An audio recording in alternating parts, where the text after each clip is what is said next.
صباح الخير ومساء الخير على حبايبي مشاهديني قناة جينا كافيه. ازيكم؟ عاملين ايه؟ وحشتوني من اي مكان بتشوفوني فيه. ازيكم؟ النهاردة هنعمل اكلة سهلة قوي، كل الاطفال بيحبوها. بانيه ومكرونة. كل الاطفال بتحب الفراخ البانيه. هنعملها بطريقة سهلة جدا بسيطة. كل حاجة عندك موجودة في البيت، ويلا معانا بانيه ومكرونة.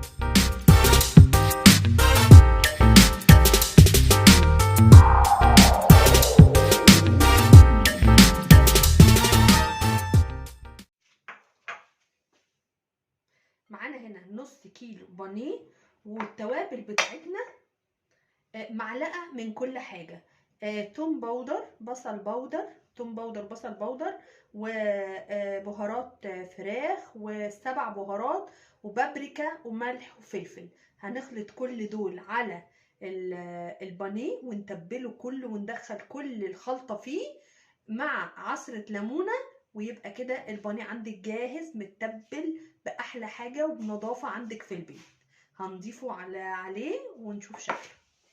بعد ما تبلنا البانيه حضرت ميه سخنه، حطيت فيها ملح بس، وحطيت المكرونه تتسلق. عقبال لما المكرونه تتسلق هطلع بقى البانيه واعمله بالبقسماط كده. هدي تقليبه كده للمكرونه، وبعدين نروح بقى على البانيه نعمله بالبقسماط ونقلي على طول. في صينيه كده حطيت الفيجيتار بتاعنا بقسماط. هجيب بقى البانيه واحطه. هو طبعا كان بايت من بالليل في البيض. انا بقى بعدها هروح حطاه كده اهو في البقسماط. نعمل كده، ندوس عليه جامد، ندوس عليه جامد علشان ياخد طبقة ما تفكش وانتي بتقلي اهو.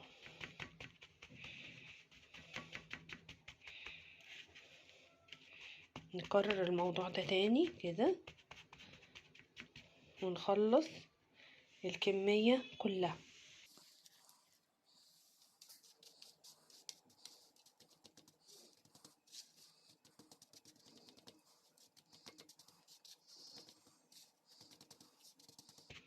بعد ما نخلص كل الكمية نسيبها في التلاجة نص ساعة كده تهدى وتمسك نفسها.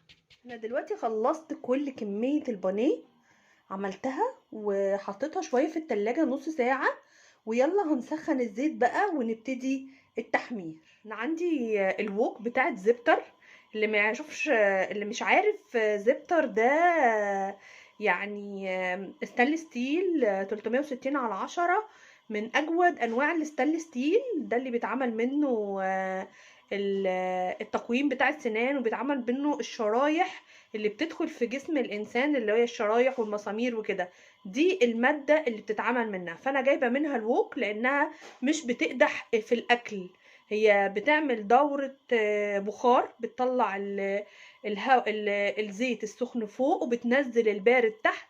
وطول ما هو بنقلي هتلاقوا الزيت اصفر زي الفل لغاية اخر كمية، ولا يتحرق ولا يغير لونه ولا اي حاجة. وكفايه ان هي غير عاشقه للروائح، يعني ريحه بيتي مش هتبقى ريحتها بانيه ولا حاجه ولا سمك ولا اي حاجه. هنبتدي دلوقتي احط الزيت. انا فاتحاها بقالي شويه كتير، فاتحاها سخنه. فاتحه عليها، بصوا النار مفتوحه من بدري اهي. والحله زي ما هي، ولا بتتحرق ولا بيجرى لها اي حاجه. هحط الزيت ونبتدي في القليه.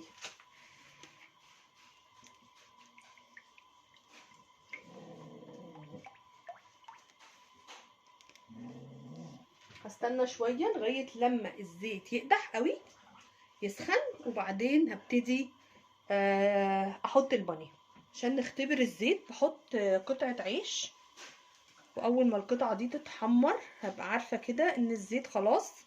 احط فيه البانيه بتاعي كده. العيش بتاعي اتحمر شوية، هبتدي بقى احط البانيه.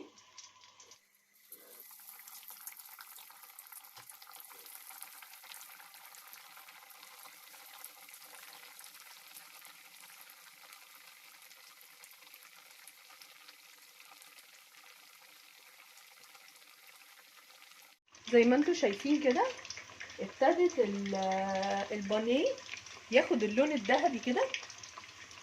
اقلبه. دي انا لسه حطاها اهو برضو عشان بحب اطلعه فاتح.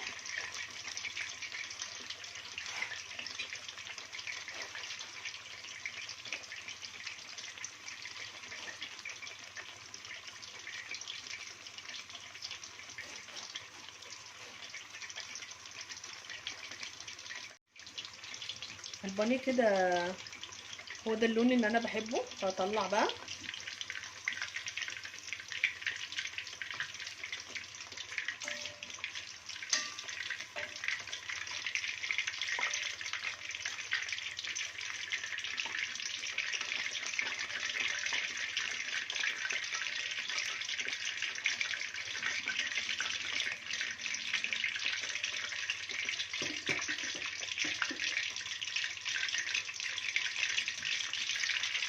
دي هسيبها شويه.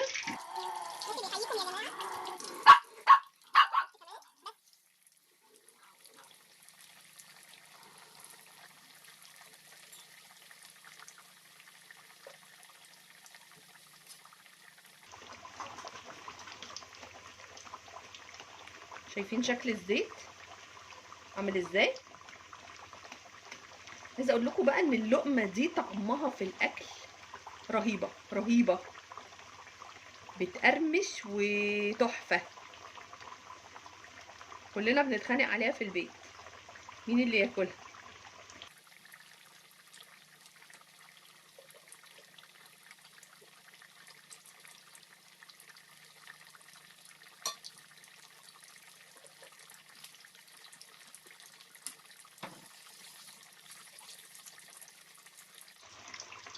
نخلص كل الكميه وهجيلكوا بقى ولما اخلص كله. خلصت انا كل كميه البانيه، ودلوقتي هبتدي في المكرونه. احط الزيت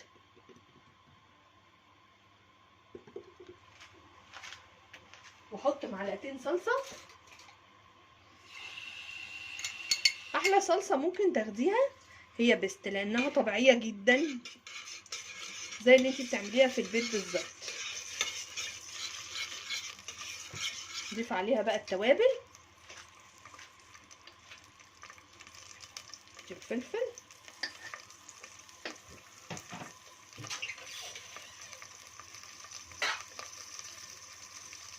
والملح.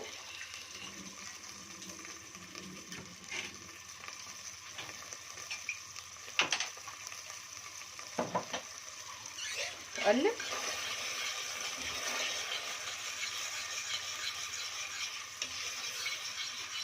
انا كده حطيت ربع كوبايه ميه على الصلصه اهي، وحطيت الملح بتاعها وحطيت الفلفل. دقتها لقيتها محتاجه شويه ملح كمان، هزود.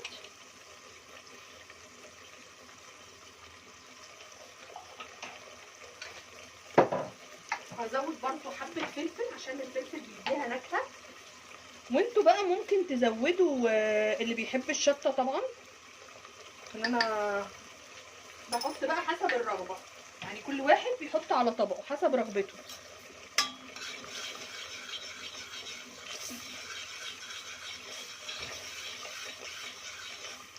خلاص الصلصه كده جاهزه. احط بقى المكرونه وطي عليها.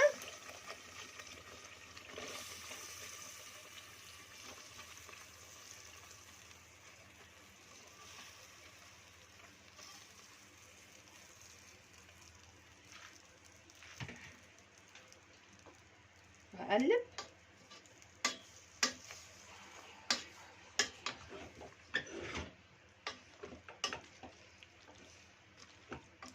بحب صلصتها بتبقى كتير، بتبقى حلوه قوي.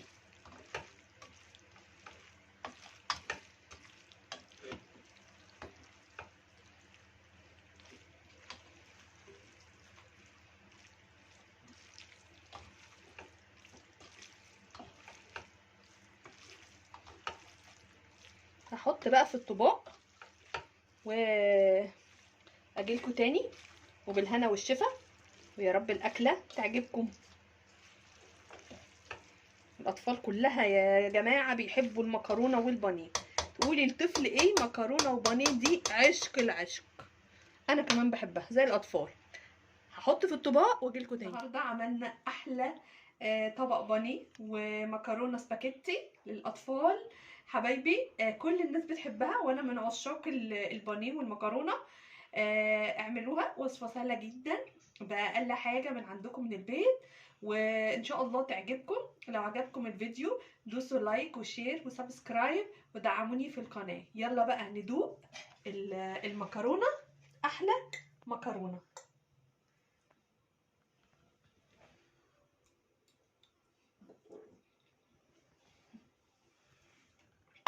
والبانيه، سامعين القرمشه؟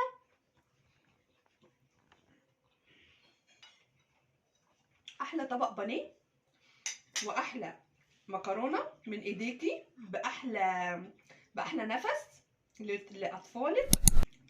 شرفتوني في القناه. باي باي.